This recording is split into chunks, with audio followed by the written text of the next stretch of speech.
জানেন তো বন্ধুরা, আমার ছাদ বাগানের এই হলুদ ড্রাগন গাছটা সবসময়ই সমস্যা ক্রিয়েট করে। এই গাছটা আমার মোটামুটি বছর দেড়েকের পুরানো গাছ, আর এটা আগে যেখানে বসানো ছিল সেখানে কিন্তু বারে বারে পচন লাগছিল। তারপরে এই যে ফলের যে বাস্কেটটা এটার মধ্যে দিয়ে দিয়েছি গাছটাকে। তারপরে বেশ কয়েকবার ফুল এসেছে, কিন্তু সেই ফুলগুলো থেকে ফলে পরিণত হয় না, অর্থাৎ ফলে পরিণত হওয়ার পরেও দেখেছি নষ্ট হয়ে যাচ্ছে। এই দেখুন, এই গাছের এখন এখানে যে অবস্থাটা আছে এখানেও ফের পচন লাগছে। তারপরে আবার এবছরে নতুন নতুন ফুল এসেছে, ফুলগুলো ফুটে গিয়েছে, বেশ 2-3 দিন হয়ে গেল।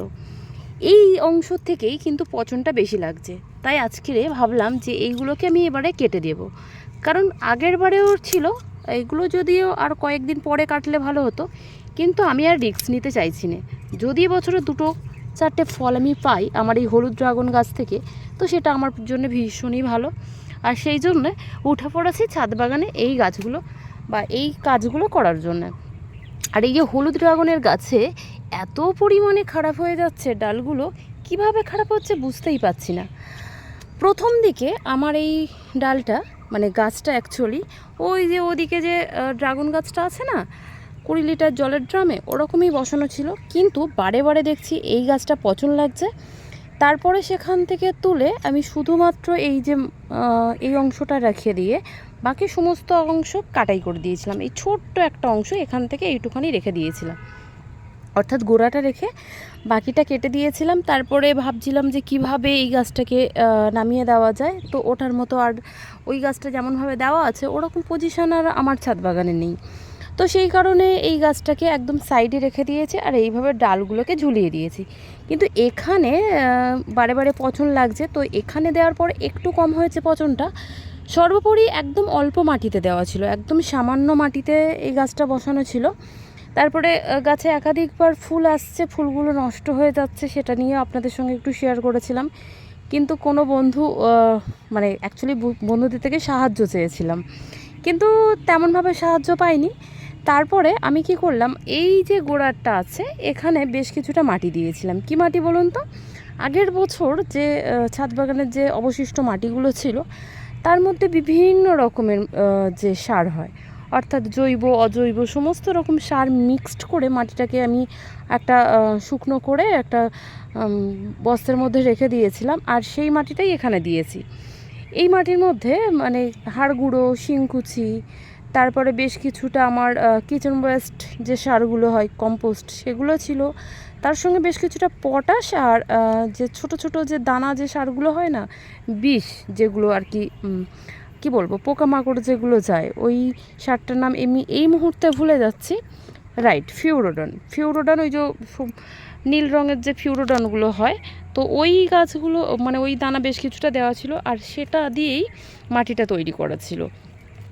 তো তারপরে আমি এই মাটিটা এখানে দেওয়ার পরে দেখছি গাছটাতে বেশ অনেকগুলোই ফুল এসেছিল, আর তার থেকে ফলেও পরিণত হয়েছে। এখানে 2টো আছে, এখানেও একটি আছে। তো এইগুলোকে বর্তমানে আমি কেটে দিচ্ছি। আর এই যে মাথাগুলো আছে, এই মাথাগুলো কিন্তু রাখা আমার উচিত হয়নি, যেহেতু এইদিকে এসে কাটতে হয়, তো একটু কাটাটা সমস্যা বলে এদিকে আরও আসাও হয় না। আজকে এই দিকের চালেও এসে কাটছি, আর এগুলোকে ভাবছি যে এখানে আপাতত থাক, এগুলোকে এবার পরে তুলে দেব। তো এইগুলো না মানে ভীষণই সমস্যার একটা ব্যাপার চলে আসছে গাছটাতে। আর দেখুন এখানেও একটা ফুল এসেছে, তো প্রত্যেকটা ফুলেরই আমি ওই অংশগুলো কেটে দিচ্ছি, যাতে করে এইবারে অন্তত আমি বেশ কিছুটা ফল পাই। আর সর্বোপরি পচনটা যাতে আমার গাছে বা ফলগুলো যেগুলো নতুন ফল এসেছে সেই ফলগুলোতে না আসে, তো সেইগুলো ব্যবস্থা একটু চেষ্টা করছি বন্ধুরা, চেষ্টা করে দেখি কি হয়। এবছর যদি 1-2টো এই হলুদ ড্রাগন আমি পাই, তো সেটা আমার কাছে ভীষণই একটা ভালো অনুভূতি তো দেবেই। এখানে একটি ফল আছে, তো ফুল সবে ফলে পরিণত হয়েছে। প্রত্যেকটা জায়গা থেকে আমি ফুলগুলোকে তুলে দিচ্ছি, যাতে আমার এই গাছটাতে এত প্রবলেম না হয়, আর গাছের ফলগুলো যাতে মানে পচন না লাগে। তো এখানে মোটামুটি 6টা ফুল ছিল, অর্থাৎ 6টা ফুল এসেছে। দেখুন, 1, 2, 3, 4, 5টা, হ্যাঁ এই 6টা টোটাল এসেছে। আর এই 6টাকে আমি কাটাই করে দিলাম।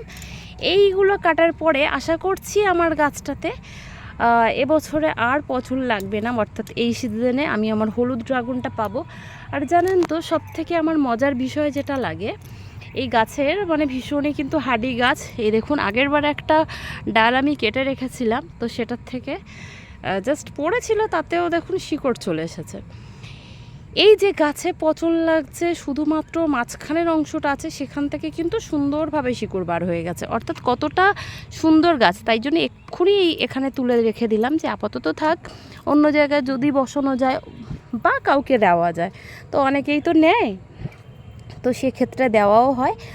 আর আশা করছি এবছর আমি আমার হলুদ ড্রাগনের গাছ থেকে ফাইনালি আমি ফল পাবো, সেই আশাটা তো সবসময় আমরা চাষিরা রাখি।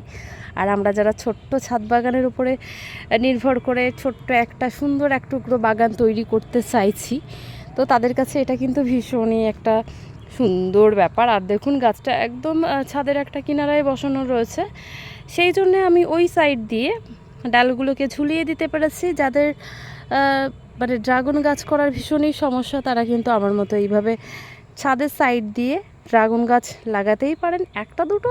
একটা থেকে দুটো গাছ যদি আপনার ছাদ বাগানে থাকে তাহলে কিন্তু আর অসুবিধা হয় না। আর এদিকে দেখুন গত রাত্রে আমার কিন্তু এই ড্রাগনের গাছেও অনেকগুলো ফুল ফুটেছিল। এখানেই 3টে আছে, ওই নিচটাতে একটা আছে, তারপরে ওই যে উপরের দিকেও 2টো ফুল দেখা যাচ্ছে। এছাড়া আমার এখানে একটা ফুল, এইখানে 2টো ফুল, আর এখানে একটা ফুল, অর্থাৎ এই গাছটাতেও অনেকগুলো ফুল ফুটেছিল। আর গতকাল রাত্রে এই ফুলগুলো ফুটেছিল, তো একটু আসবো ভেবেছিলাম, কিন্তু রাত্রে অনেকটা রাত হয়ে গেছিলো বলে আর আসা হয়নি। আর ফাইনালি আমার এই ড্রাগনটাও আগের দিন পারবো বলে পারা হয়নি, তো অনেকগুলোই পেরে আপনাদের সঙ্গে শেয়ার করেছিলাম, তো এটাও পেরে নেব। তো কালকে পূজা আছে, জন্মাষ্টমী পূজা, তো সেখানে ইচ্ছে আছে দেওয়ার, ঠাকুরকে ভোগ দেব, তো সেই জন্য এই একটা ড্রাগন আমি গাছে রেখে দিয়েছিলাম, তো এটাও পেরে নিলাম। আর দেখুন ড্রাগনের সাইজটা কিন্তু বেশ বড়। এরকম সুন্দর ড্রাগন অল্প মাটিতে, তারপরে অল্প সার দিয়ে যদি হয়, তাহলে এই ড্রাগনের থেকে আর কিছুই ভালো লাগে না। আমরা বাজারে কিন্তু বড় বড় সাইজের ড্রাগন দেখতে পাই বন্ধুরা, তো সেই ড্রাগন কিনে এনে খাওয়া হয়েছে, খেয়েছিলাম 2-3বার, কিন্তু ওই ড্রাগনের টেস্ট একদমই ভালো না, জল জল একটা খেতে, তারপরে মিষ্টতা খুবই কম, টেস্টও কম। কিন্তু আমার ছাদ বাগানের ড্রাগন আমি যতবারই খেয়েছি একদম দারুণ খেতে। সর্বোপরি আমার আত্মীয় স্বজন যাদেরকেই এই আমার গাছের ফল আগে দিয়েছি, এবছর আর তেমনভাবে কাউকে দেওয়া হয়নি, কারণ এবছরে তুলনামূলক হিসেবে আমার ছাদ বাগানে একটু কম ফল হয়েছে। আর সর্বোপরি আমার ছেলেরা আছে, তাদেরকে দিতে হয়, তাছাড়া শ্বশুর শাশুড়ি সবাইকে দিয়ে টুকটাক করে খাওয়া হয়, তো সেই জন্যে বাইরের কাউকে দেওয়া হয়নি। আর এই গাছের যে ফল ভীষণই ভালো, যারা খেয়েছে তারা সবাই বলেছে যে বৌদি প্রচণ্ড ভালো, মানে কিনে খাওয়া হয় যে ড্রাগনগুলো তার থেকে কিন্তু অনেক অনেক অনেক অংশে এই ফলগুলো অনেকই টেস্টি লাগে। একটা মানুষ যখন আমাকে বলেছিল যে ড্রাগন কি খাস, একদমই ভালো লাগে না, কেমন একটা খেতে, মানে কেনা ফল খেয়েছিল আমার পিসিমণি। তারপরে যখন আমার গাছের ড্রাগনটা আমি পাঠিয়েছিলাম, তো খাওয়ার পরে বলেছে যে ওই কেনা ড্রাগন আর এই ড্রাগন সম্পূর্ণ আলাদা। বলছে যে আমরা ভাবতেই পারিনি, প্রথমে খেতেই চাইনি যে এটা সেরকমই একটা হবে, কিন্তু যখন এই ড্রাগনটা খাওয়ার পরে বলেছে না সত্যি খুবই ভালো, খুবই মিষ্টি, আর মানে টেস্টটাও দারুণ। তো যারা মনে করছেন যে ড্রাগন গাছটা করবেন, খুব সহজেই কিন্তু একটু বালি ফাইল করে নিয়ে গাছ বসান, 1-2 দেখবেন খুব সহজেই গাছ হয়। আর আমার কাছে বেশ কিছুটা ওদিকে গাছ করা আছে, অর্থাৎ চারা করা আছে, তো সেগুলো আমি দিতে পারি। আর সর্বোপরি এটা শখে আমি গাছটা করেছিলাম, তো চাহিদা কিন্তু ভালোই পূরণ হচ্ছে। তো আজকে এটুকুই থাক, আবার দেখা হবে নেক্সট কোনো ভিডিওতে। থ্যাংক ইউ সো মাচ আমার ভিডিওটি সম্পূর্ণ দেখার জন্যে। সকলে ভালো থাকবেন, সুস্থ থাকবেন, সবাইকে টাটা।